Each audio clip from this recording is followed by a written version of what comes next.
Okay, good afternoon, and welcome to the Methane Pavilion event, the methane removal imperative. Why methane removal is needed to keep warming below 1.5 degrees Celsius and how research and governance are evolving to enable it.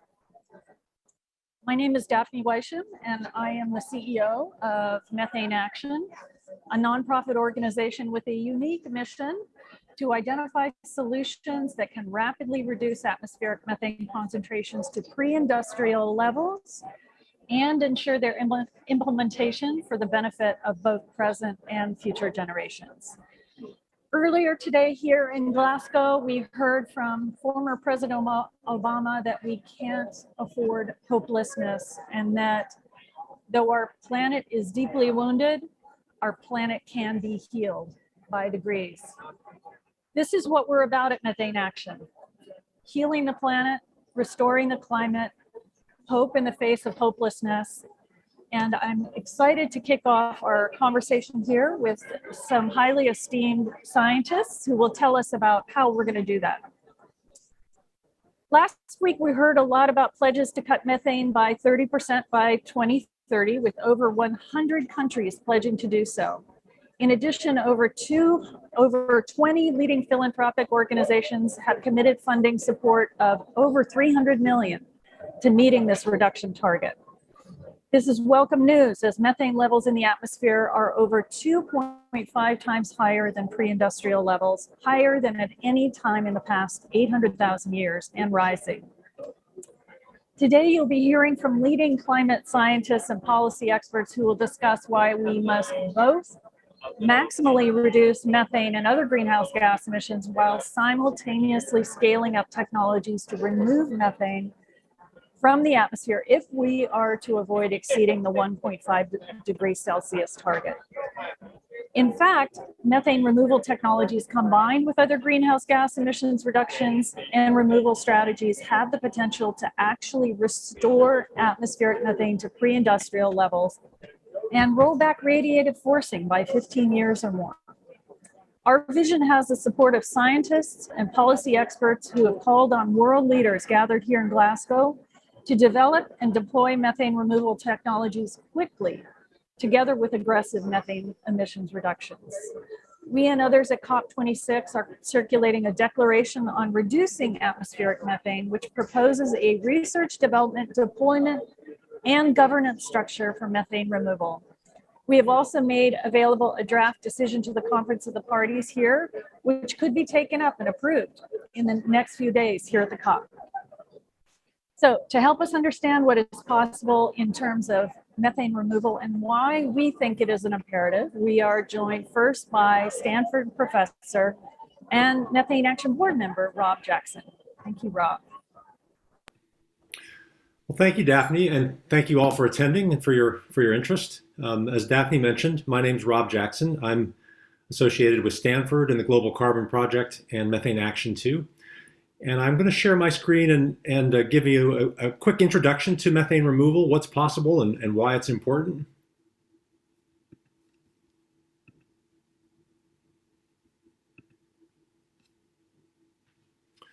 Okay, well, I think most of you in the Methane Pavilion know the why of methane. Methane is responsible for about a quarter of warming and half as much warming as carbon dioxide in recent decades. Its concentration has increased far more than CO2's, about 2.5-fold higher than pre-industrial levels. And maybe most importantly, as you can see from the graph, last year was the biggest jump in at least 40 years. So not only is methane far more potent than carbon dioxide, but it's increasing more rapidly on a relative basis. So we're all concerned about methane, and that's the reason that the Methane Pledge launched at this COP is so important.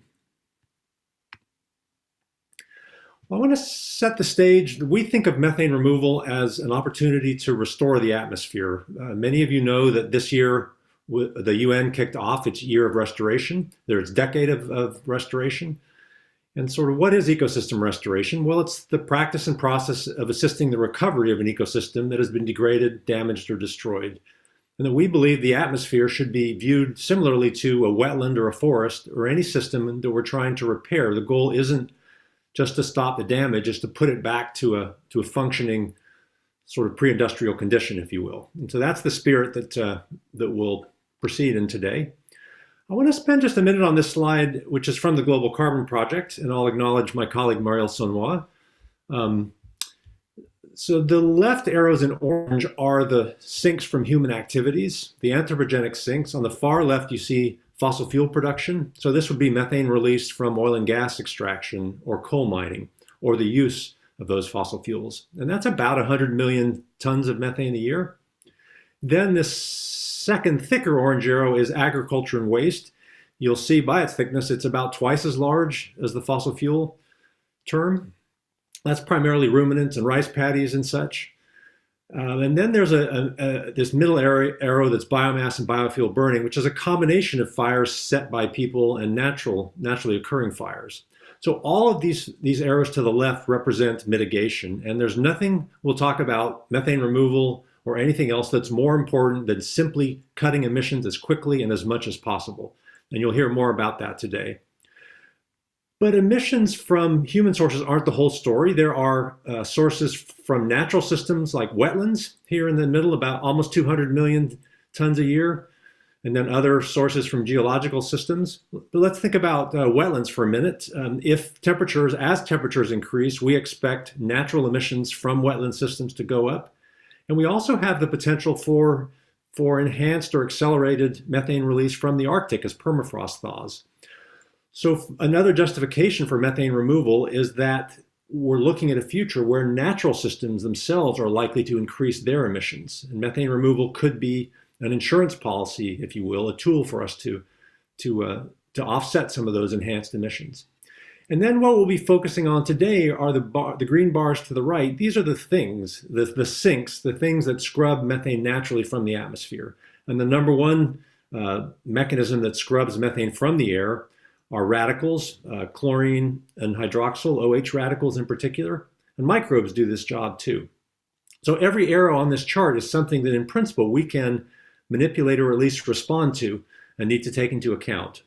So let me look at these in a bit more detail. Some of what you'll be hearing today came out in a couple of papers last month in the Philosophical Transactions, a Methane Removal Agenda, and then some of the benefits of methane removal for temperature and ozone. So if you scrub methane, you also improve air quality. These are 5 classes or families of methods that we talked about in that paper, and you'll hear some of these today. Shaun will talk about photocatalysts in a few minutes. I'll mention zeolites and other metal catalysts here in a second. Matt will discuss iron salt aerosols. And then there are other approaches using microbes to enhance methane destruction, biotrickling filters and others that we won't really talk about today, but they are important potential opportunities for us. So I'll finish just with one example, and you'll hear about each of these methane removal methods as we go along. And a couple of years ago, I wrote a paper with colleagues talking about metal catalysts and zeolites. And this is analogous to an industrial system. Many of you are familiar to direct air capture of carbon dioxide, where carbon dioxide is scrubbed from a stream of air that's actively moved through a system. And we believe that similar approaches are possible for methane. There are some reasons why methane's harder than carbon dioxide, particularly its lower concentration in the atmosphere. But in principle, a sorbent such as a zeolite might be able to concentrate the methane above background levels, and then metal catalysts embedded in that high surface area mineral could oxidize the methane and release it naturally as carbon dioxide into the air. And that's important because all the methane released into the air does eventually turn into carbon dioxide. So we're not doing anything that's unusual or different. We're simply trying to speed up that transformation in the same way that a flare speeds up the transformation of methane to carbon dioxide in an oil and gas field or a refinery. So I'm interested in trying to piggyback methane removal onto direct air capture systems with carbon dioxide. Let me stop there, and we'll hear from Maarten next to talk about the role of methane at 1.5 degrees. Thank you, Rob. Yes, next up is Dr. Maarten van Herpen, who is a science advisor to methane action. Go ahead, Maarten. Hello, thank you very much, Daphne. My name is Maarten van Herpen, and I am a science advisor with Methane Action.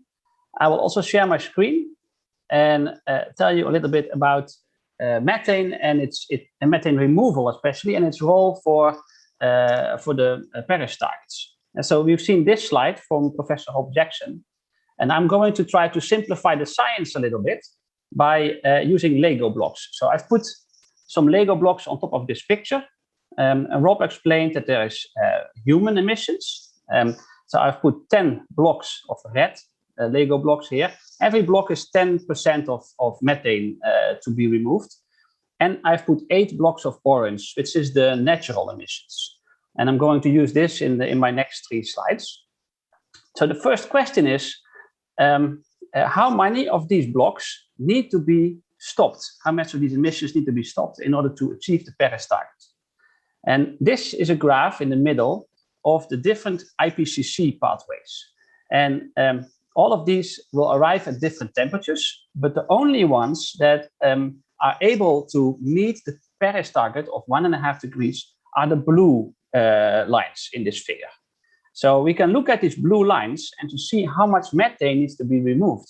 As you can see, in order to achieve these Paris targets, we need a lot of methane to be removed. So by 2030, we would need to have at least 4 of these 10% Lego blocks, so about 40% of methane to be removed by 2030. By 2050, we need about 2 blocks more. And by the end of the century, 70% of methane needs to be stopped in these emissions. So this shows how much we need to do in order to get back on track for Paris. Now, is this possible? Is it possible to stop enough of those emissions? Now, then I want to show you the work of our colleague Lena Hoglund-Isaakson.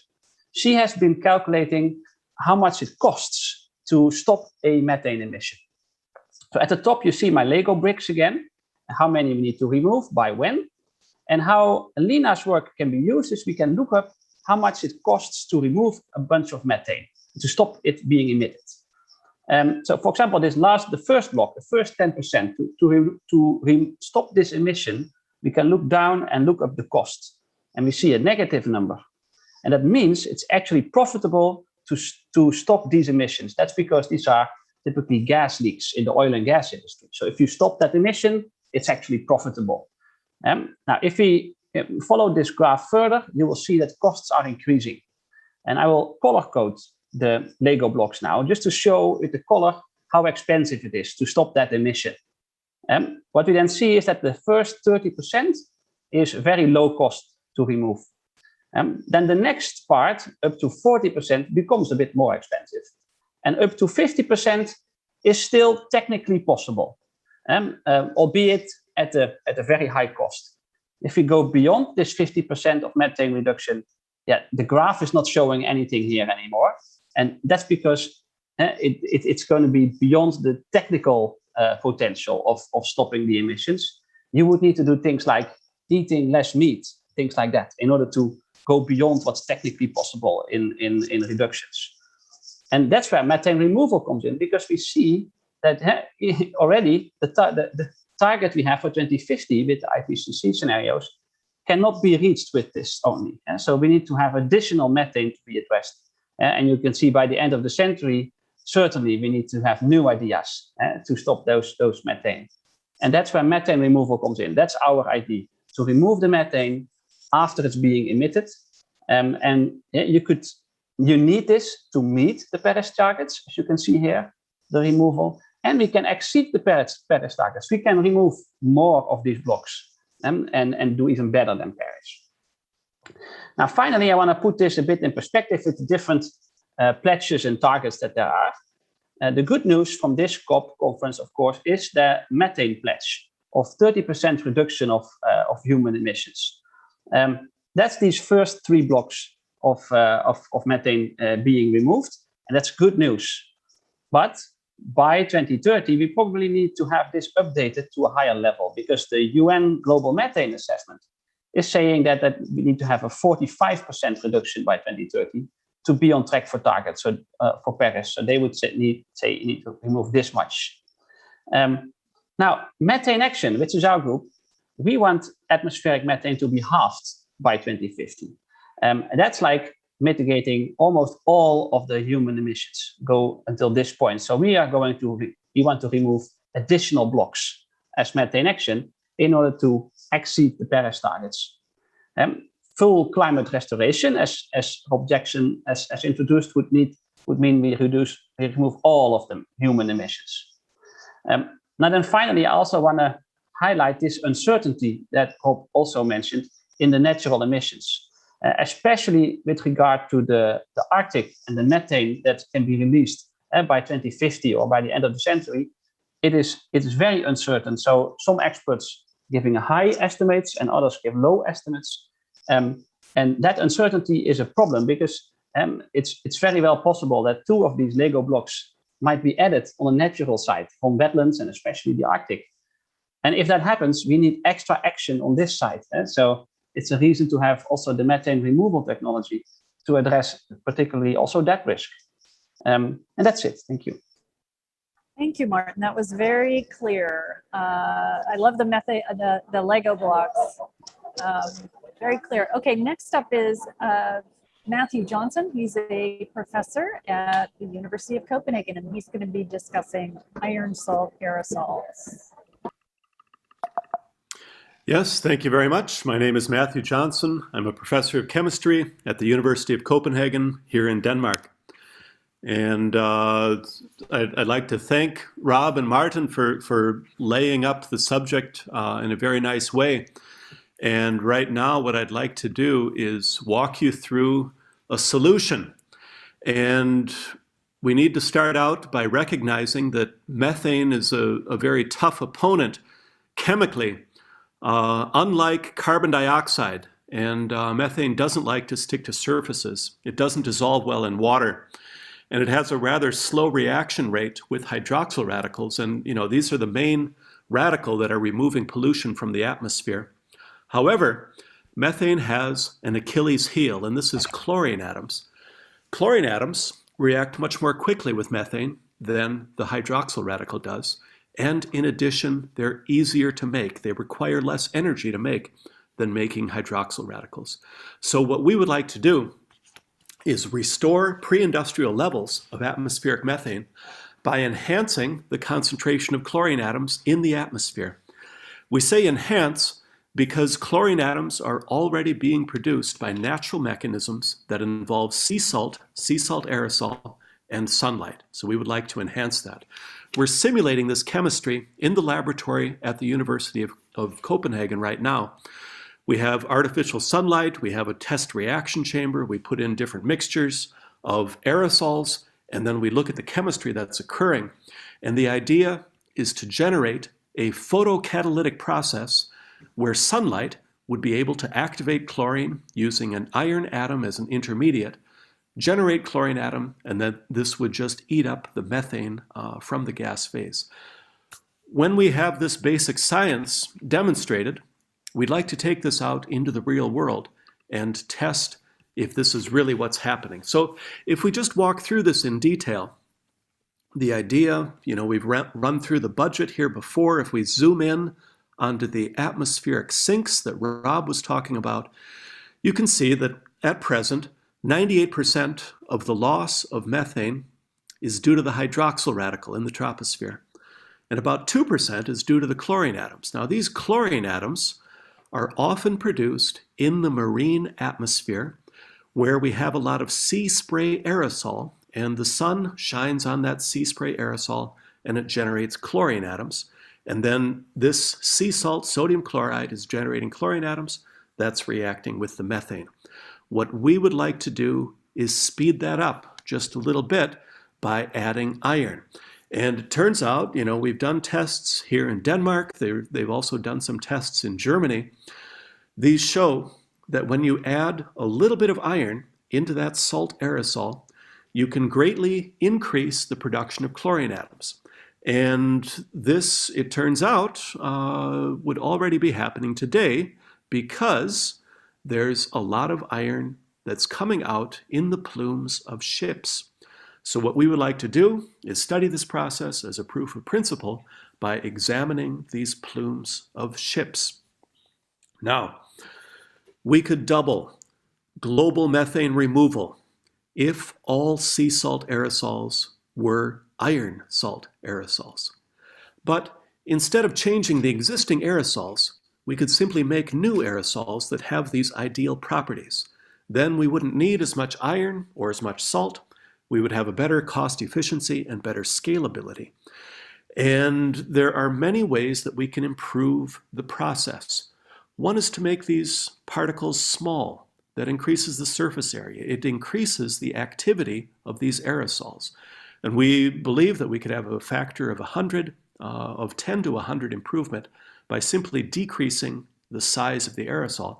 This has a co-benefit that small aerosols stay in the atmosphere for a longer period of time. We also need to optimize this ratio of iron to chlorine, and we should have acidic aerosols. Luckily, these sea spray aerosols over the ocean are already naturally acidic. Doing these things, we would be able to increase the contribution of chlorine atoms in removing methane from the atmosphere. Now, of course, there would be some environmental impacts to this process. And the first thing to note is that we would like to enhance a naturally occurring process using iron and using chlorine. And you think about those two elements, and the first thing to note is that iron-rich mineral dust is already very common in the atmosphere. It's a natural fertilizer that's coming into the ocean environment. And sea spray aerosol is already very rich in sodium chloride. So we're not adding anything that's not already there. Even today, in some environments, about 1/5 of methane is being removed by this reaction with chlorine atoms. Well, there are some important co-benefits for the atmosphere. There are also adverse effects that we cannot exclude. Therefore, we are going to conduct a full-scale environmental impact assessment that will include global atmospheric modeling. And when you do this, you find out that one of the co-benefits is that there would be less water vapor in the stratosphere, because a significant amount of water vapor in the stratosphere is coming from methane oxidation. It turns out that water vapor just there is a very powerful greenhouse gas, and in addition, it enhances stratospheric ozone depletion. So that would be a benefit to reducing methane in the atmosphere.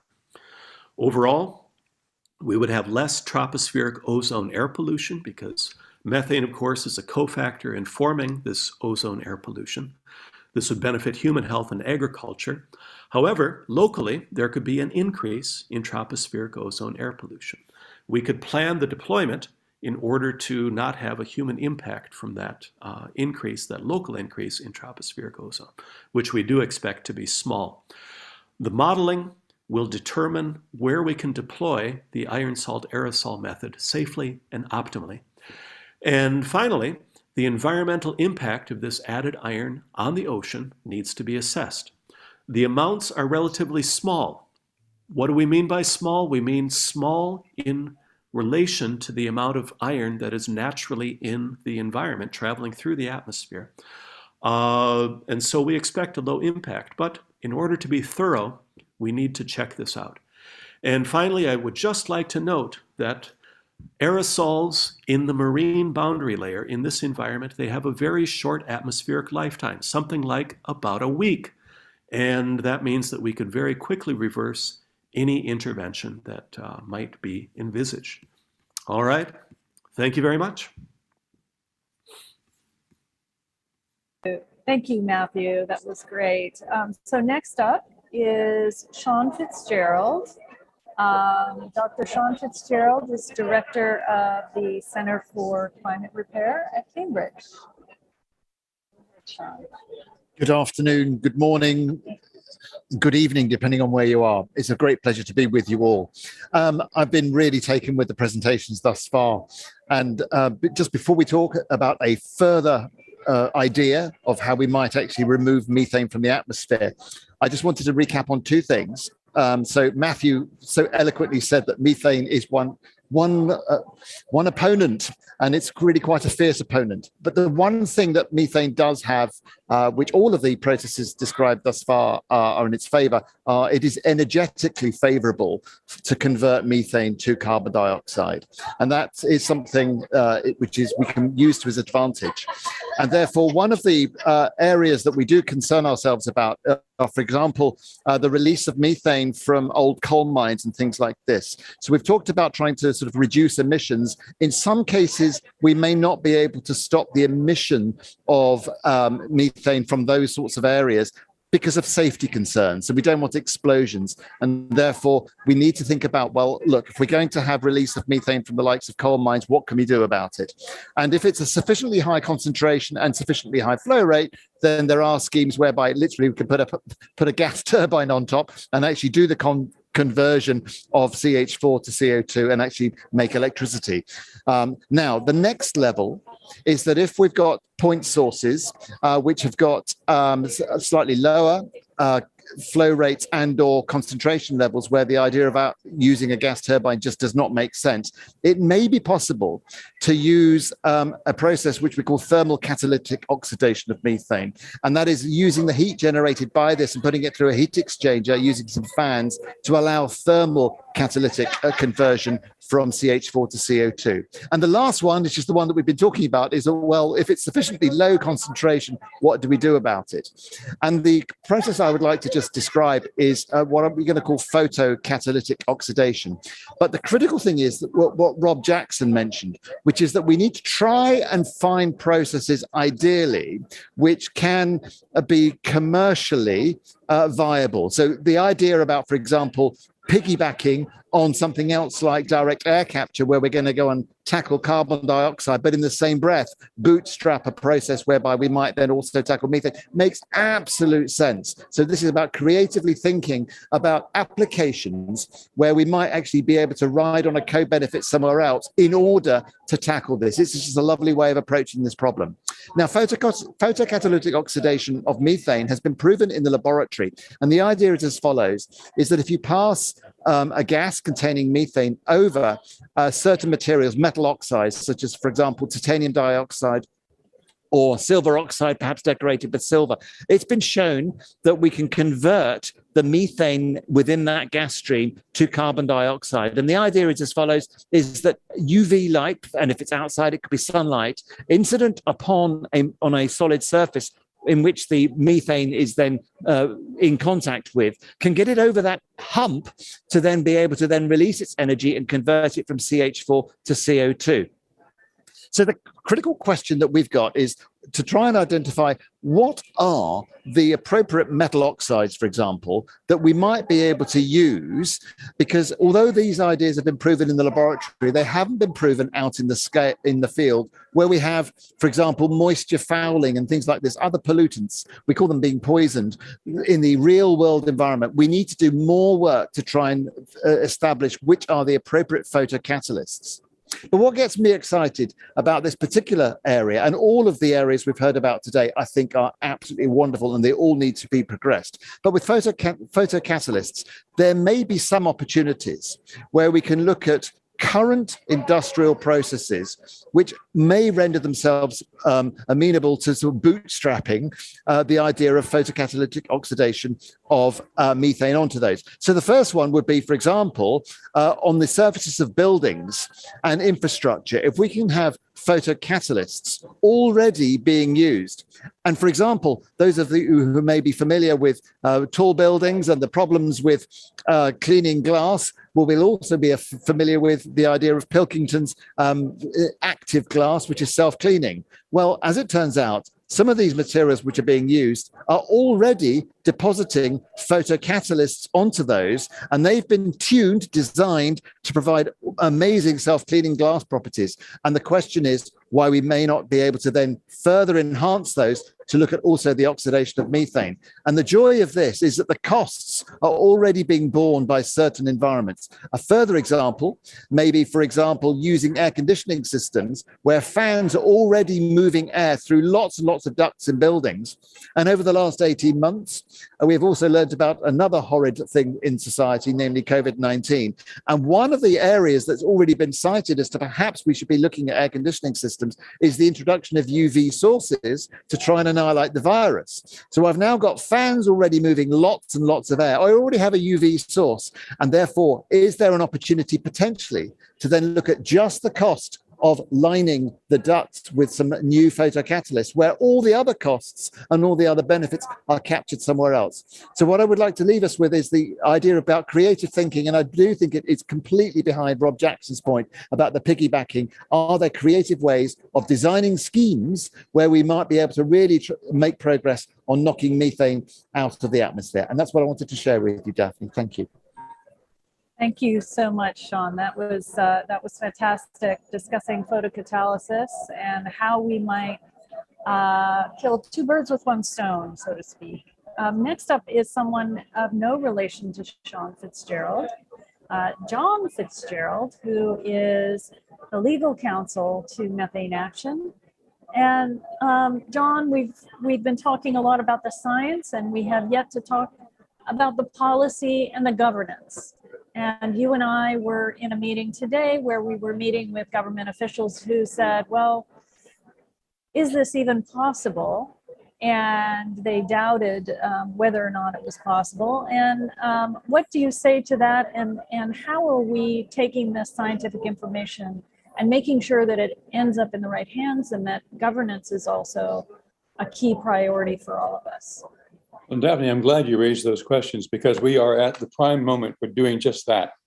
And as they asked for the same peer-reviewed papers we've been reading and discussing in summary form here, with a one-pager to cover that and explain it to policymakers in one page, we were happy to say we have those. And furthermore, we're happy to say we have a process for assessing the effectiveness of these things as they come to the point where they're ready to be field tested. And we call that an environmental impact assessment, but also what we call a programmatic impact assessment, whereby you compare different kinds of approaches along the same programmatic purpose line. That is, if we want to remove methane, which kinds of approaches are the best for which situations? And as our panel has explained, we have several different ones that can be fitted for purpose wherever it may be. And we need to bring those forward. And yesterday, when we were meeting with other government officials, we had a very open ear to the EPA leading the possibility of that kind of assessment. And I must be happy to point out also that Rob Jackson and his colleague Sam Abernathy have published two papers on the 27th of September, which help to guide us in the research agenda, but also in helping to tell the difference between how much things work and how well they work where, the effectiveness of all those things. And the point is, we have the tools now to begin this process. And the best part about it is we've seen over 105 nations now sign on to a methane pledge. They're going to figure out in fairly short order how they do this, how they coordinate this. And we're at the point where we can help them do that. As Shaun said, when there are places we cannot stop the leaks, let's address them this way. And we can wrap that into the whole process. And the same is true in domestic politics and law, where the EPA has just announced its intention to promulgate a methane rule. They are ripe for this suggestion to incorporate it within that rule over the next year. And so I can't be more ambitious and happy about the opportunities here to bring this science to action. Thank you, John. And Maarten, I wonder if I could just pose a question to you. I know you've been working with Matthew, and we've got some very exciting preliminary results. Why is this not happening now? What's holding us back? One of the things that I'm observing that is really holding back this field is funding. So while methane is a third of global warming, it is certainly not getting a third of the attention that it actually should be getting. Of course, it's good that what we now see at this COP conference, that awareness of methane is increasing. So we've got the methane pledge that was announced, and also today Obama in his speech is saying that methane is the single quickest opportunity to slow global warming. So that awareness goes up. What now is also needed is more awareness of the need for also technologies to support that. Just like with CO2, it's very clear, also the IPCC is making it very clear that CO2 removal technology is needed to reach the goals.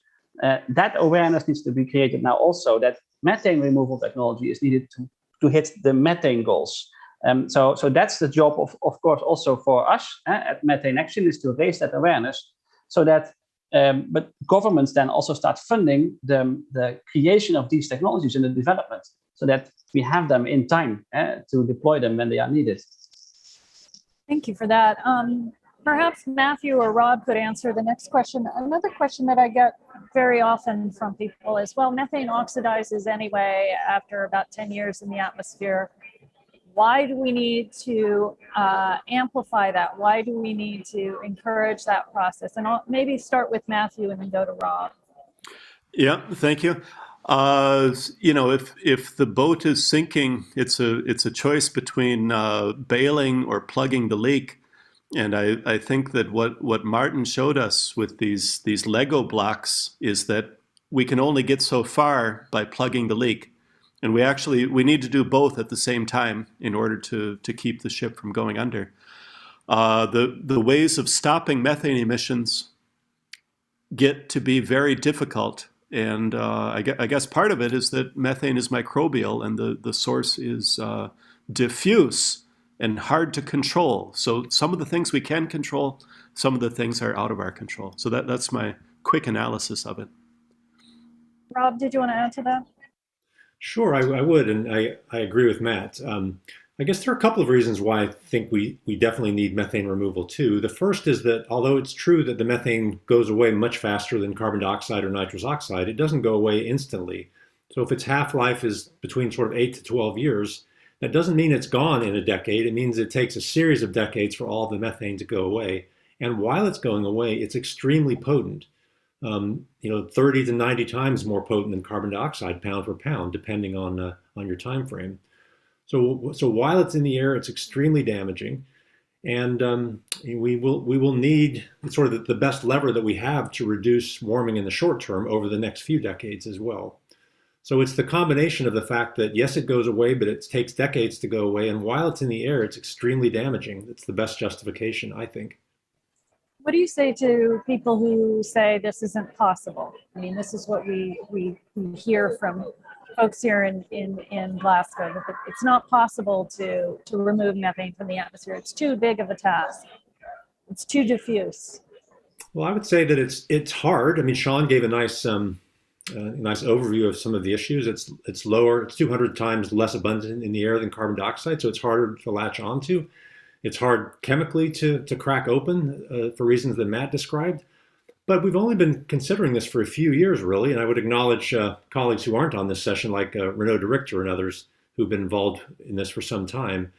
So we just need to try. We don't want to rule out options that may be extremely valuable for us simply without trying them. We need to focus on this, see what's possible, and make it happen collectively. And speaking of Renaud de Richter, Shaun, did you want to just say a little bit about one of his areas of interest, which is solar chimneys and photocatalysis, and how that would work?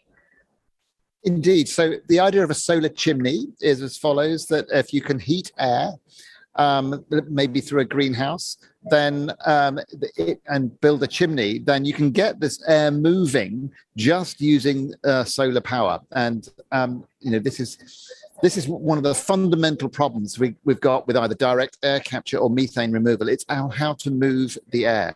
Now, a while ago, there was a solar chimney that was erected as a demonstration plant down in Spain.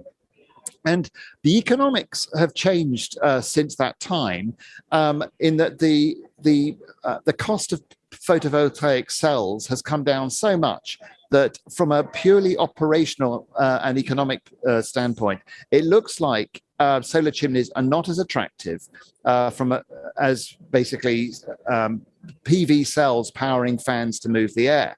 Now, so that's why that idea hasn't been sort of circulating as widely as it was. However, I come back to Rob's point. Actually, let's think about maybe the problem slightly differently. There are two angles here. The first is the embodied energy and the embodied work in, for example, all of those fans, compared with a rather simpler structure, which is basically a greenhouse and a chimney, especially if it's a fabric chimney rather than a conventional concrete one. If you now look at the full life cycle, it may well be that actually the idea of a solar chimney isn't quite as bad. And then secondly, the idea of, well, what about the greenhouse what if we were to use the greenhouse for enhanced crops and things like this? So actually where the benefits for these sorts of structures are being felt somewhere else. And then actually the upshot being, well, the air's been heated by 5 degrees, 10 degrees Kelvin, and then using that as the buoyancy. So Daphne, what I would ask is that we revisit this idea, which was perhaps previously discounted because it didn't look as economically favorable, because in fact, thinking about it slightly differently, there may be some co-benefits yet again by creative thinking as to maybe this is an idea that we should be looking for methane removal. One of the areas where I would imagine the layperson gets a little bit confused, because I find myself getting confused on this topic, is we are talking about cutting methane emissions by 30% below 2020 levels by 2030, and thereby avoiding a certain amount of global warming. And then in addition to that, our group is talking about avoiding an additional amount of warming due to methane removal. And Maarten, did you want to help us sort of clarify what those different numbers, how we can make sure that we're not exceeding our Paris target? Because right now, Fitzgerald is saying we're right around 1.8 degrees Celsius. We need another 3 degrees to shave off to get down below 1.5. Can you make sense of this for us? Yeah. So, of course, we heard what Matthew Johnson showed, is that with his technology, for example, you could double the amount of removal that's happening in the atmosphere. If that happens, methane will also drop to half the level where it's at today. Just remember that it's a third of global warming, the methane, so that can be halved, that amount, which is a big step. And when that doesn't happen, of course, we are going to prevent a lot of heating in the future. If you look at the Lego blocks, there's a certain number of Lego blocks, 4 or 5 or so, that needed to be removed for the IPs for hitting the climate target, the Paris target. And then to go further than that, as we want with methane action, we remove another 4 blocks. So if this prevents 0.4 degrees of warming, then the other blocks that we also want to remove is another 0.4 degrees of so future warming. Is it possible that we could avoid 0.8 degrees total?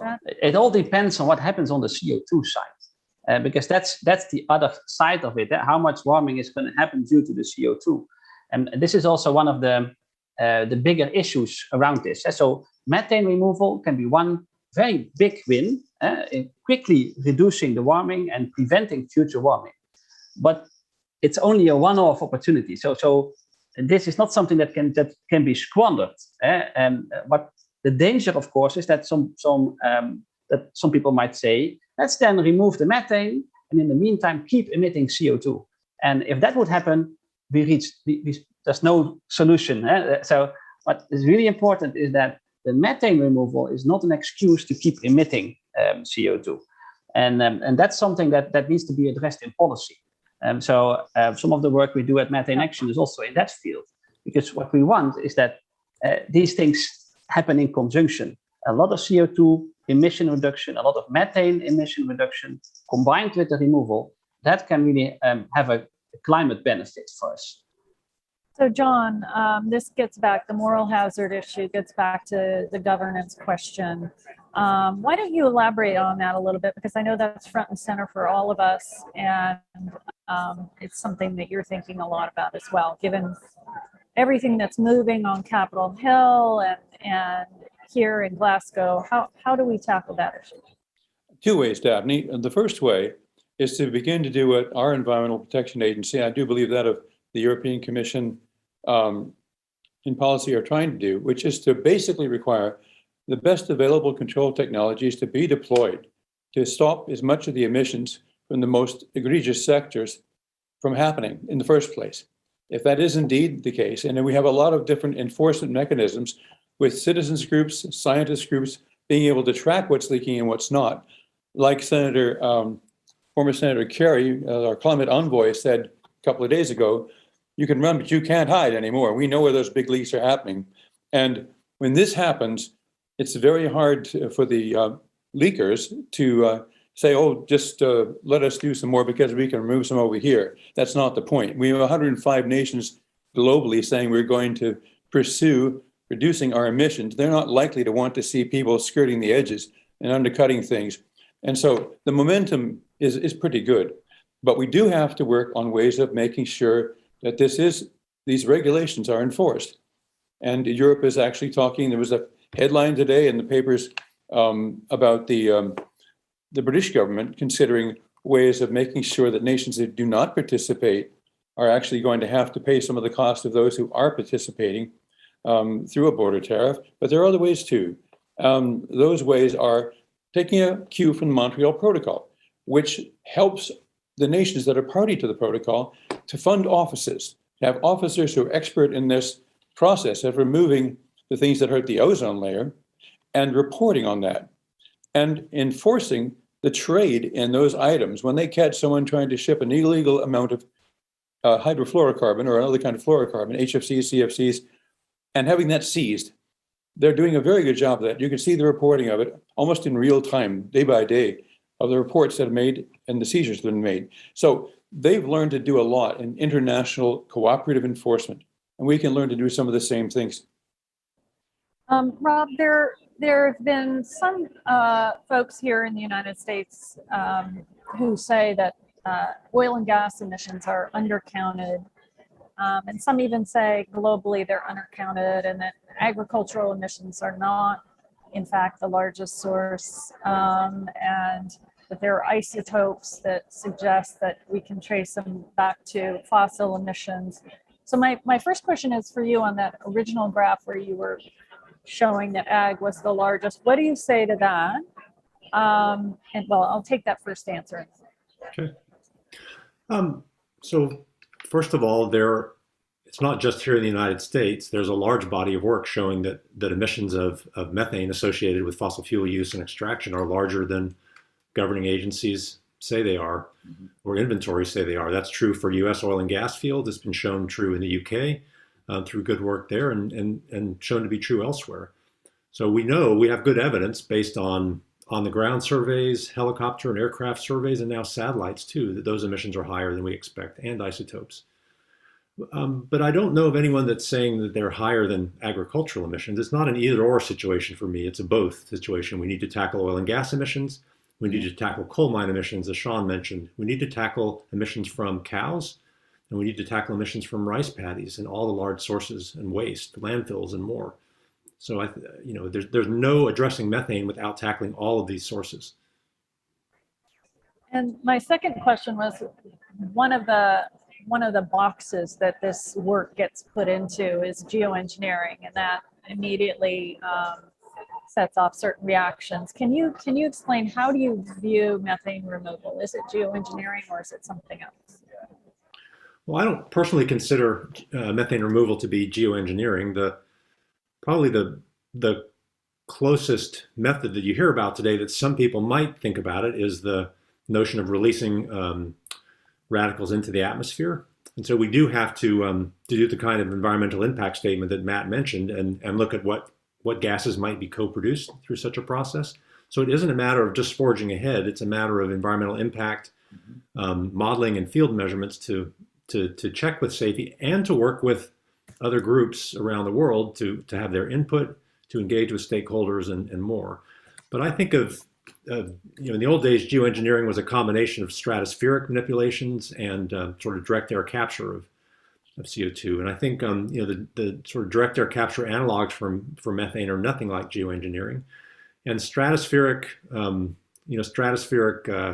dust seeding is a process that that lasts for a year. Once you start, the particles stay in the air for a year. And as Maarten talked earlier, or Matt, if you are trying to enhance iron in aerosols near the surface of the Earth, not at the stratosphere way up high in the air, then those particles at best last days to a week or so. So the shutoff switch is quite abrupt. Mm-hmm. Shaun, I wonder if you want to tackle the moral hazard issue and how you respond to that issue when people raise it with you. Okay. Daphne, I would love to. So one of the challenges that we hear about is that if we introduce the idea of tackling methane in the atmosphere and removing it, that there are those who will express a view that, well, you know, we're the moral hazard that that will basically let the emitters off the hook. And as Rob has so eloquently said, look, we just can't do this. We've got to focus on emissions reduction, right? The idea about greenhouse gas removal, methane conversion to carbon dioxide in the atmosphere is not an excuse or an alternative. We need them both. And in fact, I'm going to go even stronger than that. I'm going to pose the idea that we shouldn't be necessarily just talking about moral hazard. I actually think, given the voices of the youth that we've heard in Glasgow, for example, over the weekend, that we have a moral duty to not just look at emissions reduction. We have a moral duty to actually remove methane from the atmosphere. So I'm going to flip it completely the other way around. And I feel so strongly that we need to open up the conversation, include those voices, because I do think we need to be tackling the climate emergency in far more aggressive terms than just emissions reduction alone. Necessary, though they are not sufficient. Well, thank you, gentlemen. If you are interested in learning more about the work of Methane Action, you can go to our website, which is methaneaction.org. As you've heard from all of our speakers, this is very exciting, emerging science, and we very much need additional funding from public, private, any other sources to keep this promising science moving forward. And it's very hopeful. So thank you all for joining us today.